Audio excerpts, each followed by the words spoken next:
Hi, everyone. Hey, Leslie. How are you? I'm great this morning. How are you? I'm well. I'm staying warm, enjoying a holiday season. It's so exciting. I always like this time of year. Of course, it was also just my birthday. So I'm a little biased. Well, happy birthday Thank again. you. And I great this time of year, no matter what we're celebrating, just that I know for me, it everything sparkles like throughout New York City, and it just adds a new, like a happy energy that everyone seems to feel. Yes. Okay. It looks like we're having some technical difficulties. Oh, here we go. I think we might Yep. be back. There So, if anybody is there right now, we'd love to make sure that we're actually speaking to somebody. Let us know if you hear us. We were just saying how much we love this time of year. Let us know what your favorite winter beverage is. What about you, Leslie? What do you like to drink? you know what? Well, first of all year round, Okay, coffee. coffee. Yes. And I typically drink black coffee, nothing in it. This time of year, I more often will, like, have a cappuccino with some Ah, cinnamon on it. Uh, I do love hot chocolate as well, but I don't indulge too often. yeah. So you like to zhuzh up your coffee. Yes. It I love that. I'm zhuzhing up my You're coffee zhuzhing it during the up. holidays. Yes, I'm with you. I actually love having. Actually, I did this a couple of days ago. I went and had one of the like those fancy Starbucks drinks, like the creme brulee, praline. I don't know, who knows. It just had everything in it, and I'm like, this is how I'm celebrating. And yes, coffee is always yummy, and so is hot chocolate, which is, of course, my daughter loves that. So we're Yes. getting some people on. Dan's here, but he can't listen in. He's here to support. Thank you so much, Yay. Thank you, Dan. Dan. Yay! And here's Gabe. Hey, Gabe, how you doing? Caught Hey, your live last night, so thank you for I supporting. know. The man who's live every day, I know all the applause. time. Such Look who's here. dedication. There's Steven. Hey, Steven, how you doing? Hello, Stephen. It's great to see you, Stephen. I had a chance to talk to him the other day, a chat during a midday, like, lunch break. It was great.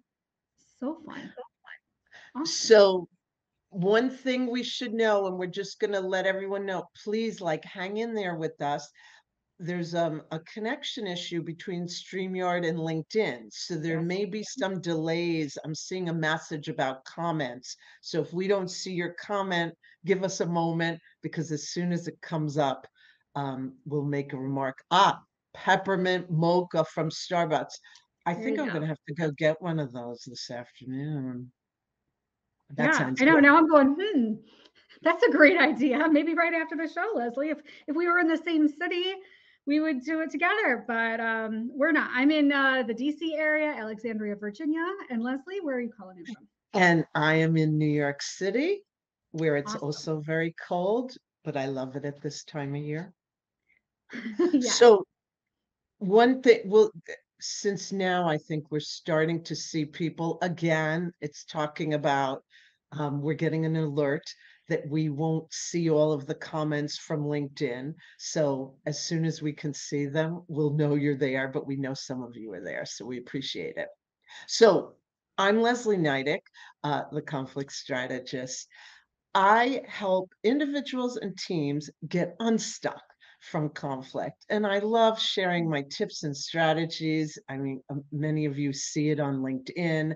I also have a blog, and I recently started a YouTube channel. And my goal is just to serve it up in different ways so that you could, whatever works for you, you can find my tips and strategies. And I always love sharing them. And they're How so about you, good. Anne? They're so good, Leslie. I mean, they're helpful. I swear, when you post, it's like a nice little refreshing moment of my day. It's like having a coffee. So Yes. Oh, you're so Aw, sweet. yeah. So yes, I'm Ann Genduso. I am a career and leadership coach. I work with high performing women and I help them advance their careers and become the leader they wish they'd had. So I think today's topic is really in line with that right now, because we're going to be talking all about performance reviews. Absolutely. And we do have a question for you. I see that Jason Forehand is here. I will be with him on his show tomorrow. I'm Ooh. looking forward to that. Stand Up for Change. So, Nice. our question to you is, before we dive in, we want to know, like, what's that one word that comes to Mm. mind when you think of performance reviews? Uh, Anne, what is that one word that you think of? Oh man, stress. I know that that's not a positive thing, but I'll tell you, every performance review I've had, I've always felt very stressful. How about you, Leslie? I don't think anyone's gonna be surprised when I toss this word out there, but it's the truth. Conflict. Conflict. I knew it. Tell me why. Tell me why. It's because it really is in both directions. I think the stress, the difficulty is felt because there's this forced period of time where Mm, people are supposed to deliver or receive a performance review, and that whole pressure is just conflict and stressful and yeah, uncomfortable and triggers anxiety for both. that's true. Both leaders and employees. What about you all, Jason, Gabe, anyone else who's here? Let us know. Oh, Oh, judgment. judgment. Judgment Day. Yes. Yes. Totally hear you on that because it's both. I mean, I don't know about you with the performance reviews that I've had before. You have like a double whammy of judgment, sometimes triple, because you're judging yourself first. You have like the self evaluations, which are so much fun. And then you go on and you're getting judged by either your peers or your superiors. And yeah, I hear that. I mean, the other thing I've felt is disappointed. Yeah. Um, because like it's worked up as like, oh, there's this great process Mm. we have. We do it different here. And Yeah. then it's the same old, where there's feedback that's like tossed out that shouldn't be a surprise. It should have been Yeah. talked about when it occurred. Timely feedback does help people. Sure. And then even just the wins, I'll be like, oh, so you thought I did that great job on that project? That was a year ago. Why are Right. we Right. waiting till now? So that's why I say disappointing is also stands. Yes. Ah, And yes, and we have Stephen who says reckoning. Yes. These are all great. And notice none of them have been positive. But there are some positive things, right, Leslie? there is, that's why we said the good, the bad, and the ugly. There is some good, and we'll definitely be getting to that point shortly. So we've already kind of mentioned this, that performance reviews are a long held tradition in the workplace, and this whole idea of the annual process, and typically in December, not Yeah. on your anniversary of when you got there. It becomes this company wide initiative, Right. uh, and they've become debated, like, do we need them? Right. If we do, how to do them better. And employers and leaders and employees are wondering, like, how can we change this, or why do we need them in the first place? It's really Yes. a debate. It is. And the data is really fascinating, Leslie. A McKinsey survey has shown that most CEOs, most of them, don't find the appraisal process in their companies as a way to help identify top performers. And from the employee side of it, over half of them think that their managers aren't getting the performance review right. Right. So, on the other side, when we're talking about Gallup, they have data as well that says that employees only 14% of their employees are strongly agree that they think that their performance reviews are helping them improve. So that's 14%, right? Wow. And they're so, traditional. We say the word traditional. Our traditional performance reviews are so bad that they actually make performance worse about a third of the time. And in other words, I loved this, right? In other words, if performance reviews were a drug, they wouldn't meet approval for FDA. I love that analogy. Right? Isn't it? That's just crazy. And so the real part though is they're also costly. They're really expensive for companies to do. Yes. Some of the stats here are that they cost as much as 2.4 million to $35 million a year in lost working hours for organizations and have very little to show for it. So that's why we're here. So what's the point? Are they all bad? Let's dive in. Let's start with some good news, Leslie. Why don't you Exactly. tell us why? What's good? Let's add in like some optimism. So it is the opportunity to pause and review what's happened over the past year so you can celebrate the wins. Yes. That's a Yep. win. Review the lessons learned and how to, look towards the future. How are we going to incorporate everything we learned into the coming year? But I think I just want to add, and especially because Chasen made this comment, it's similar Yes. to what I was thinking, that it shouldn't be a surprise. This is a review and a recap. Yeah. And then a look forward. So that's where the good is. This really could be a positive thing. Unfortunately, maybe the pressure of completing all those reviews for Mm, your yeah. entire team, the time deadline that's put on it, that it just becomes this very forced thing. And the person writing it feels a negative because Yes. of the pressure and the time constraints, and then the person receiving it is not getting the benefit of that true recap. It's a growth tool. It Yeah. could be. It's just not used that way typically. Right. Um, an opportunity to learn what others are thinking about you, Mhm. get an external viewpoint of your work. That's important. We get caught in our own perspective and our own perceptions of things. You Yeah. need that outside, more objective view. And it serves as a guidepost to adjust like your old goals, shoot Yeah. for different goals, reach further. Uh, that's all positive. I think, Leslie, what it reminds me of is something you talk about a lot when you're talking about conflict, and it applies here too, is it's that pause, right? It's the Yes. moment to pause, and we don't take that moment on our own often because we are constantly moving and we're moving towards that next thing and we're moving and putting out fires and doing everything we possibly can. And it's just gives us that moment to pause and reflect so that we can adjust, we can review lessons learned, what we want to take with us, what we want to leave behind.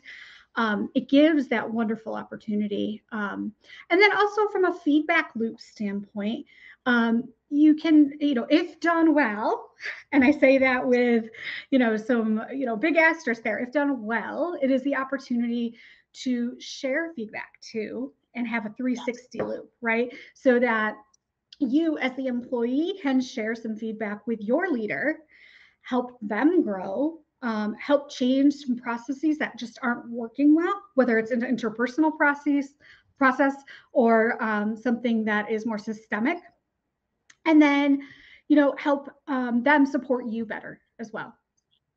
Yes. And really, what you're describing is something I'm always thinking about. It doesn't work when it's one direction, Yes, these kind of reviews. It agree. needs to, at a minimum, be bi-directional, back Right. and forth. And then if it's multi-directional, that if there's some element of team and Yes. other objective viewpoints, it then it becomes something that's useful and then a real opportunity to get excited about, like, wow, there's so much to look forward to next year. Not only keep up these wins and do them again, but what new wins are out Yes. there and what are the new opportunities? Yeah, and then also if you think about from a personal standpoint, right? This is helping you with your own career pathing. Getting those external viewpoints, hearing from peers, colleagues, cross departments, other departments that you might work with. It helps you do a little bit of introspection on strengths that you might sometimes it's really hard. I work with a lot of women that just can't identify their strengths or they're not quite sure what they are Sure. because often sometimes those strengths come so naturally you don't even realize it. But Yes. yeah, so But this it, and that, opportunity to hear that actually really helps you realize what you do well, and that will prepare you better for that next role, whether it's there or somewhere else. yes. And that's the kind of feedback that really I still remember now from the times I've been Mm, in organizations and went through such a process where someone would say, you know, that meeting that you led, the reason why there was such incredible interaction with everyone is because you demonstrated that how you say it can sometimes be more important than what you say. And yeah, that just stuck with me. They're like, you know what? Your energy, the in between pausing and the smiles made such an impact that even though we were talking about a really negative topic, everyone was engaged, everyone felt like they could share. yeah, And that kind of feedback I didn't get during an annual review. Thankfully, I got it more in the moment after right. that particular meeting, and that's probably why it stuck with me because that was quite a few decades ago. I got that feedback. Yeah, and it sounds like they created a safe space in which to Yes. do that. And so that's what you're talking about, like creating that container of safe space. Kimberly, yes. So she is saying, yes, it gives the leader, the manager, a chance to review those achievements, acknowledge growth, get that kind of feedback, and how we move forward together. Agreed. Oh, and Stephen is sharing about, I didn't want to bring it up. I knew that he recently had a review, but was only given short notice of it. I spent the day Oh, ouch. before prepping as much as I can because I wanted to control the cadence of it. It's as much about the feedback you give to your manager as much as what you're receiving. That's really profound. It And is. so And in when that case, the feedback I'd be giving is, hey, can I have a little more prep time? I'd be like, wow, I absolutely. don't know if I could, just a given 1 day notice is a little to talk about stress inducing, right? Um, Absolutely. well, so let's ask a positive quickly. Like, I'd love to know, have you had a positive experience with an annual review before? And Leslie, you shared one for you that wasn't an annual review, but how about an annual review? Have you had a positive experience? I guess the positive, and I'm going to find the positive in it because I could tell you overall, I have not had a great experience with that annual review process. The positive was when there wasn't a surprise, Right. that it was emphasizing things that we'd already talked about during the year. And when it did make me think, and I would hear something again about, hey, we may need to rebalance how we're prioritizing deadline versus quality. And I'm like, and that stuck with me. And then the review became an opportunity to talk about how can we change it next year, because a lot of it had to do with not talking enough about expectations between Yes. manager, between our internal customer, and between myself. So how could we have that dialogue more often? Yeah. I think that gets right into it, right? And we're going to be talking about that in a little bit about like the frequency because timing is really everything here. Absolutely. Stephen got some positive thing. He felt that before reviews were rushed, generic. So this year he wanted to turn that around, make sure it was different. And I love that. So see, what I really love about that is that Stephen's taking control on his own, right, and making it what he wanted it to be. Absolutely. And that is the difference between someone who is a leader without the title, but we're Yep. taking leadership in Yep. our communication, which is key. It's not just happening to us. We can really engage and change the conversation. So I love that. Yes, and let me tell you, I would say that leadership is not a title. Like leadership's a mindset. It doesn't matter what your title is, and I can tell you, I'm sure you've seen, um, little kids that are leaders. They don't have a title, but they're leaders. So Absolutely. So it might be that time to get to a little bit of the bad because we yes, were expecting it. So, surprise. We've already started to mention this, but negative feedback that's a surprise, something you never heard before until that annual review. I I don't know how that ever becomes constructive. It's just because it becomes this attack and defend kind of conversation. You feel attacked naturally. It's a yes, complete surprise. And then you even start going back in your mind like, well, you just said I always do this. Well, if I did, why am I hearing about it today and not 11 months ago, 10 months ago, 9 months ago, and 8 months ago? It's frustrating because it's now a habit of yours, whatever that thing is, and you can't even pull away and be objective. Like, is it accurate? Because you were allowed to um, uh, do perform that behavior mhm, repeatedly right. until the review. Yeah, Um, I would say, yeah, I agree with that, and rehashing, getting chastised for old mistakes. I feel like that's another one too. It's like if we've talked about this, we've gone through it, and then you feel like you're getting like beaten down again. Like that's the worst.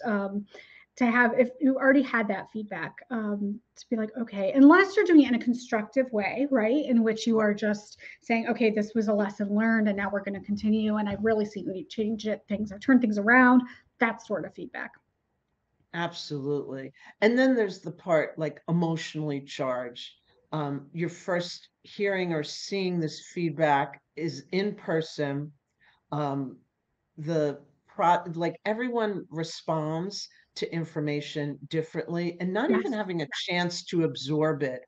How about, that kind of process where, okay, I gave you your evaluation, now sign it because you probably don't have any feedback, do you? Um, Right. that is, I would use the tip that you actually mentioned before. That, okay, let me read this and I'll get back to you. And just insist that you're going to take the time to be able to think about it, to be able to absorb, to be able to de escalate the emotions that you naturally have from Yeah. hearing this surprise. Because we're all human, right? Like, so if you're hearing it for the first time, I always liked, I had some reviews in the past where they would give you time to take a look at the written responses that your manager, your boss had in advance, so that it isn't like they're springing on you and then you're not like, oh my gosh, so that you can process and know what you're going to then have a further on discussion about. Um, I just have to tell you like a quick story of that experience. The only time I ever had that experience where they gave it to you ahead of time before the meeting, I had to contact my manager and ask, "Are you sure this is my review?" There was some real I was trying to be completely objective, and I'm reading it going, "This is actually just not my review. It has my name on it, but oh it's not me." There were no. enough facts in Oh there no. that yes. So, it became this, Ah, it just that's horrible because that means you got to see, ooh, critical feedback, positive and yes, critical feedback that really was about someone else. Oh, that's awful.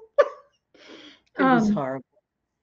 I think another part that's really bad about the review process as it is now is that no matter how you want to cut it and slice it, it's still very subjective, right? Y We're humans and we're going to look at and subjective equals bias. And yeah, we don't want to think we have bias, but we all do. And there's lots of different types of bias that creeps in, and it just will, especially if you're subjectively trying to say on a scale of 1 to 5 and all of that good stuff.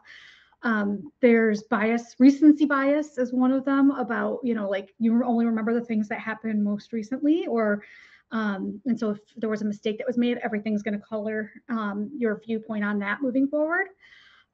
There's the cultural fit bias, the just like me, where you're going to maybe favoritism as well. Sure. Um, and that's all bad, right? We don't want that. Like, especially when we're talking a workplace and trying to be equitable and inclusive, and that is not the way to do it. Absolutely. And then when it stays and remains like a one-way Yes. conversation, Yes. what is that? It just leaves it, even if it's good feedback, it doesn't leave the impact that you really want it to have, where it's forward looking, that we're going to get excited about next year. Like, hey, what are our Yeah. goals for next year? Rather than just repeating, like, okay, let's do more of that. Yeah, and I'll add in then it's not just the one way, but the one way and one time, right? Sure. Because if you're only getting this feedback one time a year, and I will tell you, people may laugh and say, no, no, that doesn't happen. It does. And it happens a lot, especially with leaders who have not been trained in leadership and in communication and all of that good stuff. And in a way that they're afraid to deliver critical feedback. And so if they're afraid, Exactly. sometimes they hold the critical and then they'll hold it all the way to the end of the year. And then bam, that's where you get that awful surprise. And I guess it's okay that we don't do everything perfectly. We're Yeah. all perfectly imperfect. Yeah. That is true. So I don't know why it's so difficult to just say what you might not be doing well, but provide it in a way that gives you a reason, like, oh, wow, I really want to work on that. And I could think of plenty of times where I've gotten feedback where you walk away smiling and I'm like, oh, that was actually negative. But the component that Yeah. made it positive was that we talked about the forward thinking, like, wow, there really is an Right. opportunity for me to improve this. And now it's a challenge because I want to do that better next time. Yeah, and I think that also the good part about that is when you again talking about the control and the autonomy is when you offer the other person in the review a chance to come up with that solution, co-create the solution. Yes. So it's not just you Yes. saying this is what you need to do better. This is how you're going to do it. It um, was asked as a question. That's when it was powerful. Like, hey, I noticed this and this happen. How do you think you can impact even better, like wins by change? What can you change? yes. And Diana even says that, right? Allow the receiver to give their impression of the feedback, and that should help. And I love that. Absolutely.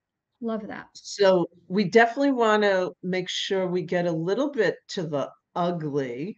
Some Yeah. of it has been mentioned Dive in, already. Leslie. Dive into that ugly. What is it? So obviously, like, has no positive impact on personal performance, Yep. or your leadership growth, or even business impact when something's brought up Yeah. for no reason. Uh, and using a performance review, which we've really implied and talked about, as just checking the box to show it's been completed. When it's like you want to get human resources off your back, so you Yep. quickly did, 12 reviews in half an hour.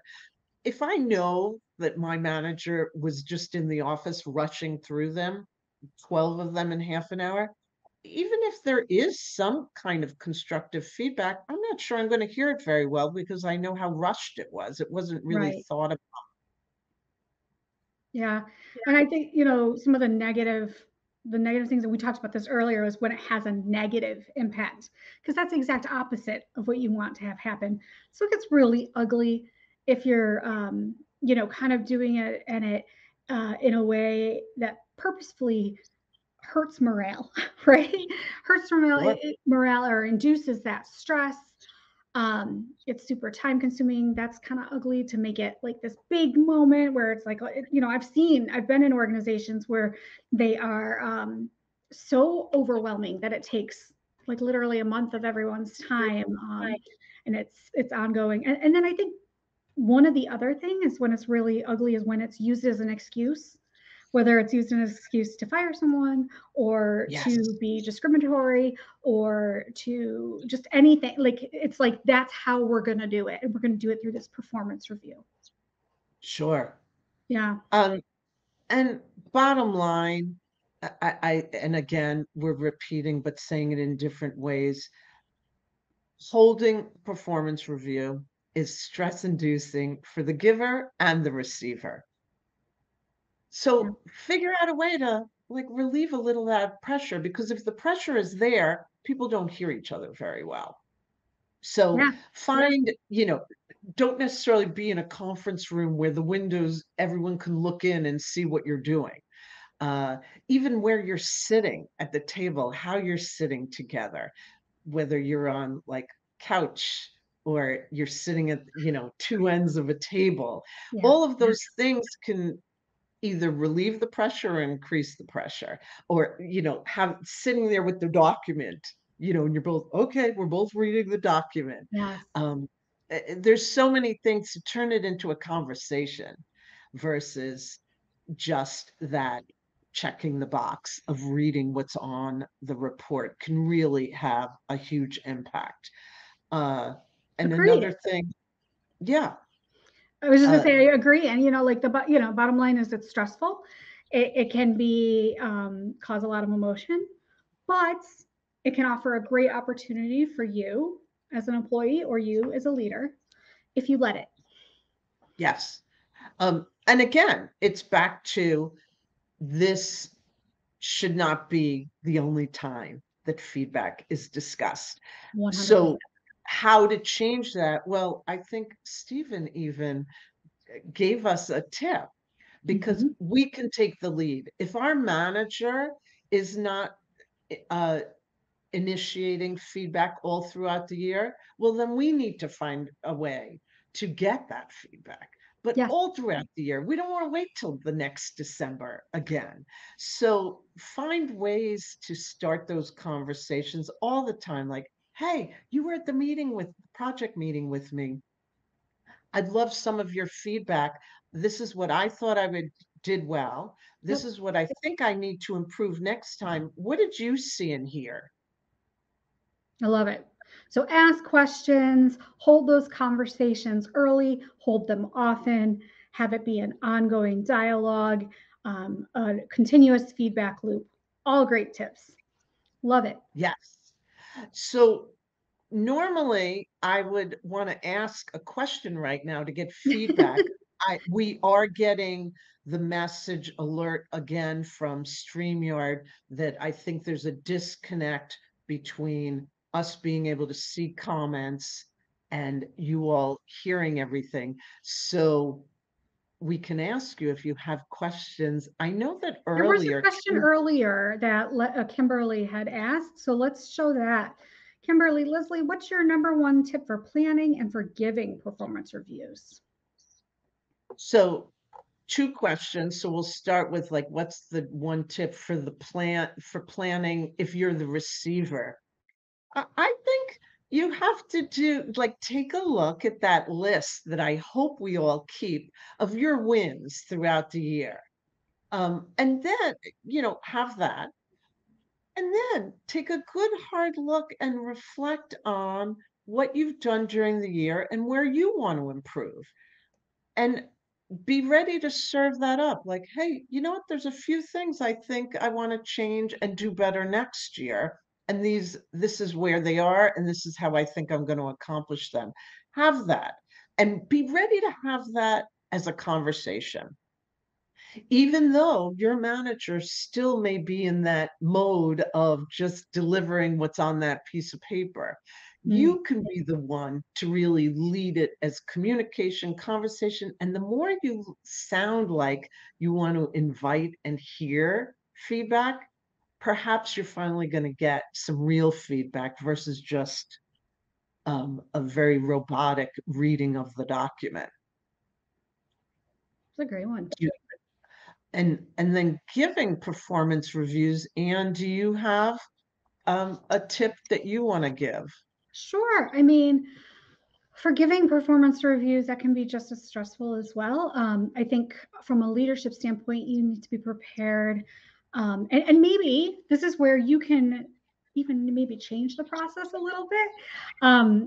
Maybe even if it's not officially, but you can go into it a little bit differently. Like perhaps you can like seed some of these concepts that you're going to discuss about in advance, whether or not you're Yeah. allowed to like hand the thing over, or if you're just going to share, like, here are the tips that we're going to go through, and we're going to go through in more detail, but this is roughly where I'm thinking you're doing a great job, or whatever it is, and we're going to go talk through this, just so people understand and have a little bit of an idea. And you don't want to cause more stress, but you're going like, well, what are they going to be talking about?